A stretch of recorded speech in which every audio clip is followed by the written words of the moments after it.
Hello welcome back to my channel. ഞാൻ ഇന്നിവിടെ easy ആയിട്ടും എന്നാൽ നല്ല ടേസ്റ്റോട് കൂടിയും റെഡിയാക്കി എടുക്കാൻ പറ്റിയ നല്ലൊരു ചെറുപയർ തോരന്റെ റെസിപ്പിയാണ് ചെയ്യണത്. അപ്പൊ നമുക്ക് വീഡിയോയിലേക്ക് പോവാം. ഇതിലേക്കായിട്ട് ഞാനൊരു 1/2 കപ്പ് ചെറുപയറാണ് എടുത്തിട്ടുള്ളത്.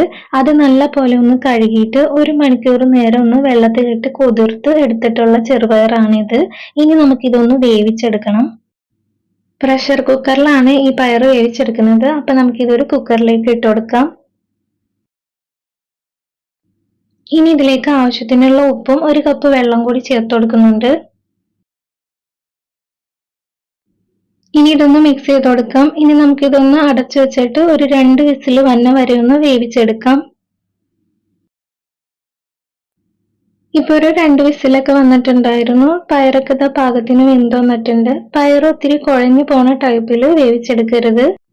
ഇനി ഒരു പാനിലേക്ക് 1 ടേബിൾ സ്പൂൺ വെളിച്ചെണ്ണ ചൂടാക്കാൻ വെച്ചിട്ടുണ്ട്. അപ്പൊ അതൊന്ന് ചൂടായി വരുമ്പോൾ അതിലേക്ക് കടുക് ഇട്ട് കൊടുക്കാം. ഇനി ആ കടുകൊക്കെ ഒന്ന് പൊട്ടി വരുമ്പോൾ അതിലേക്ക് ഒരു 5 അല്ലി വെളുത്തുള്ളി ചെറുതായിട്ട് കട്ട് ചെയ്ത് ചേർത്ത് കൊടുക്കുന്നുണ്ട്.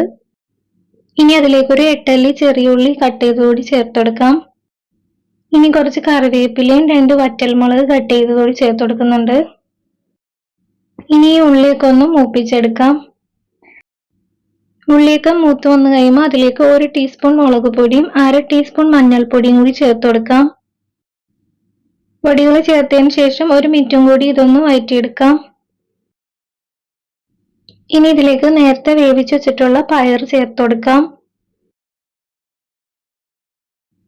ഇനി ഇതെല്ലാം കൂടി നല്ലപോലെ ഒന്ന് മിക്സ് ചെയ്തെടുക്കാം. ഉപ്പ് ഓൾറെഡി ചേർത്ത് കൊടുത്തുകൊണ്ട് ഇനി ഉപ്പ് ചേർത്ത് കൊടുക്കേണ്ട ആവശ്യമില്ല. കുറവുണ്ടെന്ന് തോന്നുകയാണെങ്കിൽ മാത്രം ചേർത്ത് കൊടുത്താൽ മതിയാവും. ഇപ്പൊ ഇതെല്ലാം കൂടി മിക്സായി വന്നിട്ടുണ്ട്. ഇപ്പൊ നമ്മുടെ ചെറുപയർ തോരൻ റെഡി ആയിട്ടുണ്ട്. ഇത് വളരെ എളുപ്പത്തിലും എന്നാൽ നല്ല ടേസ്റ്റോടും കൂടി റെഡിയാക്കി എടുക്കാൻ പറ്റിയ റെസിപ്പിയാണ്. ഇത് നമുക്ക് പുട്ടിന്റെ കൂടെയും ചോറ്, ചപ്പാത്തി എല്ലാത്തിന്റെയും കൂടെ നല്ലൊരു കോമ്പിനേഷൻ ആണ്. അപ്പൊ ഈ രീതിയിൽ ട്രൈ ചെയ്യാത്തവരാണെന്നുണ്ടെങ്കിൽ ഒന്ന് ട്രൈ ചെയ്ത് നോക്കണേ. എന്റെ വീഡിയോ ഇഷ്ടമാണെങ്കിൽ ലൈക്ക് ചെയ്യാനും പുതിയ വ്യൂവേഴ്സ് ആണെങ്കിൽ സബ്സ്ക്രൈബ് ചെയ്യാനും മറക്കരുത്.